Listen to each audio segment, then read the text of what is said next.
जीवनबोध या आपल्या यूट्यूब चॅनलवरती सर्व रसिक प्रेक्षकांचे मी मनपूर्वक स्वागत करते। आणि चैत्र शुद्ध पौर्णिमा म्हणजे हनुमान जन्मोत्सव आपण सर्वत्र साजरा करतो। हनुमान हा श्रीरामाचा दास होता आणि श्रेष्ठ भक्त म्हणूनही आपण त्याचं रूप आठवतो। श्रीरामाच्या कर्तृत्वामध्ये हनुमानाचा वाटा फार मोठा आहे। कथा रूपामध्ये जेव्हा आपण हनुमानाच्या गोष्टी ऐकतो तेव्हा ते आपल्या मनावरती परिणाम करतात। बलवृद्धीसाठी हनुमानाची उपासना करावी असं सांगितलं जातं। लहान मुलांना छोट्या छोट्या गोष्टीतून हे रूप त्यांच्या मनावर ठसण्यासाठी जर गोष्ट ऐकली गेली तर कल्पनाशक्तीला जास्त वाव मिळतो। दृकश्राव्य या माध्यमातून समोर दिसणारे चित्र फक्त बघितले जाते आणि कल्पनाशक्तीला वाव तिथे राहत नाही। म्हणून लहान मुलांना घरोघरी छोट्या छोट्या गोष्टी सांगितल्या जाव्यात। आज एक छोटीशी गोष्ट मी इथे सादर करणार आहे आणि आपण ज्याची उपासना करतो त्या देवत्वाची शक्ती त्याचे गुण आपल्यामध्ये उतरावेत म्हणून उपासनेचं महत्त्व आहे। श्रीराम हेही विष्णूचं रूप, श्रीकृष्ण हेही विष्णूचंच रूप आहे।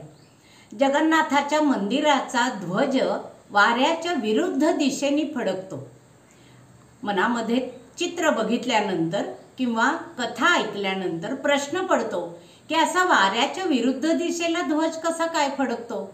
छोटीशी छान अशी गोष्ट त्याच्याविषयी सांगितली जाते। ही कथा ओरिसा येथील जगन्नाथपुरी या मंदिराविषयी आहे। सर्वांच्याच मनात कुतूहल निर्माण करणाऱ्या जगन्नाथाच्या अनेक आख्यायिका प्रसिद्ध आहेत। तशीच ही एक गोष्ट आहे। जेव्हा जगन्नाथ विश्रांती घेत असतात तेव्हा त्यांना समुद्राच्या गाजेमुळे निद्रेत व्यत्यय येतो। ते हनुमानाला म्हणतात, ह्या समुद्राच्या आवाजामुळे मला झोप येत नाहीये। तात्काळ तो समुद्राकडे जातो आणि समुद्राला दोन्ही हात जोडून विनंती करतो की तुझा आवाज थोडा कमी कर ना। समुद्र म्हणतो, मला शक्य नाही आहे। वाऱ्याच्या वेगाने जेव्हा लाटा उसळतात तेव्हा त्याचा आवाज हा येईलच। तू तुझ्या पिताश्रींना वंदन कर आणि त्यांना विनंती करशील की तुमचा वाऱ्याचा वेग थोडा कमी करा। तो वडिलांना आपल्या वायुदेवतेला हात जोडून विनंती करतो की वायूचा वेग थोडा कमी करा। वायुदेव त्याला सांगतात की अरे एकच त्याच्यावर उपाय आहे।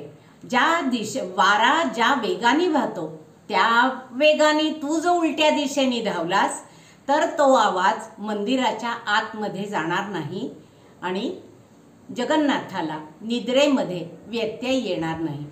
हनुमान तात्काळ त्या गतीने फिरू लागतो। विरुद्ध दिशेने फिरल्यामुळे समुद्राची जी गाज आहे त्याचा त्रास मंदिराच्या आतमध्ये होत नाही आणि जगन्नाथांना विश्रांतीची जी आवश्यकता असते ती पूर्णपणे घेता येते। ही कथा ऐकल्यानंतर, ही कथा फार पूर्वीची आहे, आता समुद्रही दूर आहे, परंतु आत गेल्यानंतर बाहेर जो आवाज येतो तो आतमध्ये आपल्यालाही जाणवत नाही। अशा छोट्या छोट्या ह्या कथा ज्या आहेत त्या लहान मुलांना मोठ्या घरातल्या व्यक्तीने सांगितल्या पाहिजेत। हनुमानाला जेव्हा लहान होता तेव्हा सूर्यावर झेप घेतल्यानंतर जे वज्र इंद्राने मारलं म्हणून त्याची हनुवटी वेगळ्या स्वरूपात आपण पाहतो। पण त्याच हनुमानाला अनेक देवतांनी विविध वरदानं दिलेली आहेत। ब्रह्म्याने त्याला वरदान दिलं की तू दीर्घायुषी होशील। ब्रह्म्याचं जेवढं आयुष्य आहे तेवढं आयुष्य तुला प्राप्त होईल म्हणून आपण त्याला चिरंजीव म्हणतो। विष्णूने त्याला सर्वश्रेष्ठ भक्त म्हणून तुझी या जगामध्ये ओळख राहील असा वर देतो। इंद्र, कोणतेही शस्त्र ह्यापुढे तुला आघात करू शकणार नाही असा वर इंद्रही देतो। आणि अग्नीचा तर महत्त्वाचा वर त्याला प्राप्त होतो की अग्नी तुझं अंग जाळू शकणार नाही। काळ म्हणजे जो नाशिवंत आहे, जो जीवाना गडप करणारा असतो, तोही ह्याला वरदान देतो की तू अखंड चिरंजीव या जगामध्ये राहशील। शारीरिक बळ आणि वेग याच्याशी तुझी बरोबरी कोणीही कधीही करू शकणार नाही. अशा या हनुमानाचं स्मरण या जन्मोत्सवाच्या वेळी आपण करूया. आणि रामरक्षेमध्ये 33व्या श्लोकात त्याचं वर्णन केलं जातं की मारुती म्हणजे मनाच्या वेगाने धावणारा, वाऱ्याच्या प्रचंड वेगाने गतिमान होणारा, इंद्रिये ज्याच्या स्वाधीन आहेत तो जितेंद्रिय आहे, बुद्धिमान लोकांमध्ये श्रेष्ठ आहे, वानर समूहाचा मुख्य दूत आहे आणि रामाचा तर तो दास आहे. हनुमान चालिसामध्ये सुद्धा आपल्याला हा उल्लेख मिळतो की अष्टसिद्धी आणि नवनिधी के दाता हा वर त्याला जानकी मातेने दिलेला असतो. या अष्टसिद्धी म्हणजे कोणत्या आहेत तर अणिमा, महिमा, गरिमा, लघिमा, प्राप्ती, प्राकाम्य, ईशित्व आणि वशित्व अशा ह्या अष्टसिद्धी आणि नवनिधी या हनुमानाच्या उपासनेने प्राप्त होतील.